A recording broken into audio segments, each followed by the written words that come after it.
engine. Chovy starting to pop. But so is Kobayushi. Chovy's cut down. More arrows into his back, and he knows that it's done. Flashing forward. It's a triple for Goober, and that should be the game. He still hasn't died! Oh my! The first game in this. They get the grubs, and as mentioned, the Maokai is always going to have a lot of impact as a Faker. Yeah, could be in some trouble here as Lahan's moving on over, finds a shattering strike. Ulti available here as Faker decides to go down, but Canyon's there to meet him. Faker now trying to change. This could be in trouble. Canyon once again just lawnmowering his way over. Ona gonna get caught by the brambles. Actually not, because of course there's Aces. I'm getting confused. Should be a jungler that has that ability. Kane jumping back though. I don't know about that one, but he has the counter strike. Zeus now looking for an opportunity here, but Kane looks like he's out. Canyon now the one moving forward, but Ona is continuing these autos. The dance of arrows can get him in range as they get the bramble smash to slow Canyon down. Impale's going to be dodged beautifully. Counter strike for the stun. Canyon on about 1 health, and Ona.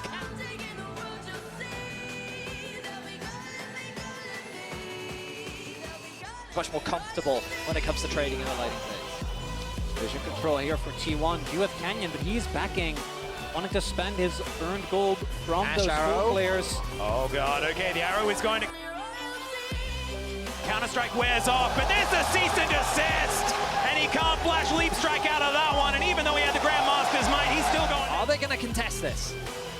Just have to say, I think 6 grubs is going to be pretty valuable for not T1. Yeah, the teleport flank angle is coming in here. Kane, good position to start this one off.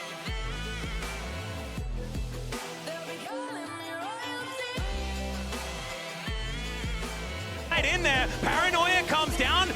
They do throw out the ulti carrier, trying to keep them at bay, and oh no! There goes Lahan's, and now Faker is caught onto Kane, lands the shot. And he's going to wait for the leap strike. There's the max range Q, and that's Faker's. That's going to be even more money going over to T1. They're happy to trade these turrets because this is so much more map control, as Canyon's doing his very best to try and clear things out. Dustbringer should be able to help. There's the charge, and this turret's not going to be long for the world. Oh my god, the damage! The arrow's going to connect, and Lance trying to crash his way out. She says no! He has his bow primed, and it's enough.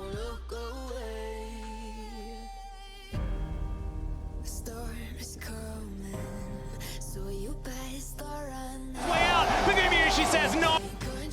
Oh, he has his bow primed, and it's another... Oh, never mind, not another charge. That's a smite coming through. Oh. Maybe it was a main season assist, and it's a double kill. He's able to get the arcane ship, but just barely clipped by the hostile takeover. And Genji cannot do anything this game. I mean, it's just a beatdown from T1. If game 2 is... Oh, God, okay, there's going to be 5 people towards this top side of the map as Pay's looking to try and get on in there. Another cast. Kane is just being thrown around by it like a ragdoll, and it's another kill for Gumayushi as a result. Genji not able to do anything. Faker just utilize. Feeling that Chovy's going to do something really crazy. Like in your waters? Oh, yeah, Ona was thinking about it. The arrow is going to go wide, but still Spirit Rush has to be invested as Pace.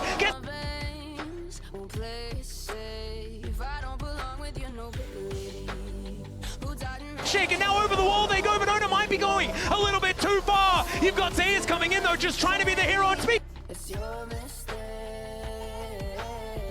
Be the hero on speaker of Heroes Speaker. Finds Pays, but not enough damage. Lahan's the first to go down in the exchange. Genji are scattered. Pays is dead, and Zayas says, you cannot take this belly. It's going to be Canyon.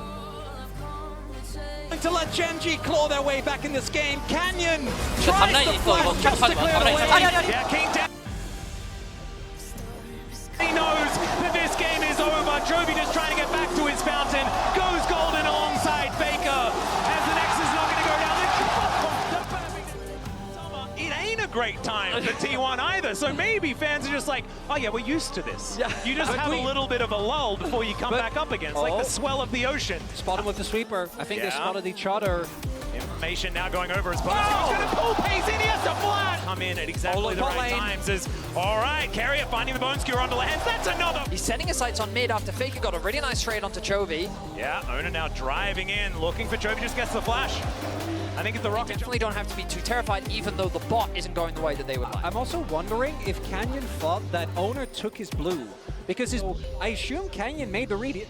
I figured when he went to his Gromp, he would have seen it, but Keen. Oh yeah, there's another bone skewer being charged up. First one that he's going to miss outright. And Keen has so much agency, but his AD carry is a low. Oh yeah, Gumayushi in a lot of trouble. Does have to use that cleanse.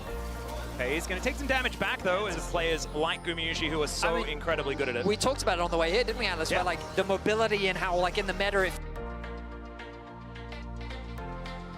be difficult to play, but in a position like this. Yeah, Faker looking for Canyon, trying to find that opportunity, scaring him.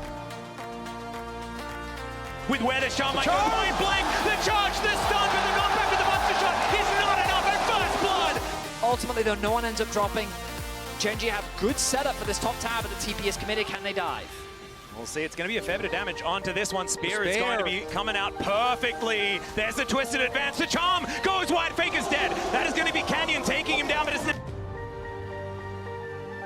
trying to be the hero. He catches Canyon with the counter-strike stun, and he's under the wrong turret. Lehens going to go down for the 5th time, and it's Pike so incredibly squishy. There's the teleport from Keen. The front line will arrive. Chains of Corruption do go wide, as now Lehens, he's chunked out just a little bit, but he's going to throw his life away for a good position in a team fight. Carrier. Kangol, it is going to be Ona taking soul point, but can they win the fight? That's a phenomenal ultimate from Keen, and pays it.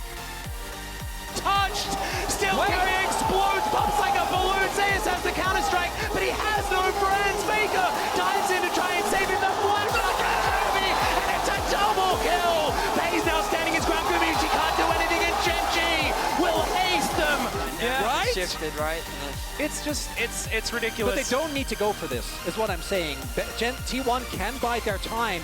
I just don't think they will. Yeah, Nature's Grasp going to cut out the arrow, connecting on Ona. Chains of Corrupt. Just try and buy some space with the flash. Under Faker, the knock-up, and he's dead. Piece of arrow. Into the death chamber. As the impale is decent. Ona's still alive. He's so tanky, and it's Gumayushi taking matters into his own hands. The spears go wide, and the popping goes down. It's a double kill for the Skarner, and Chovy's still alive. There's a bit of damage, but he gets over the wall, flashes, but the bone skewer finds him. The shutdown for Goomer and T1. They are not done yet. Nexus turret stand between them and another final. He goes golden. He's holding onto the wave. He wants to take it down. He does. But another one is conga lining in. Lehens, he knows he just has to move it away from these Nexus turrets. And he is able to stall it out. Another teleport. Faker does come back. And they'll now get their time.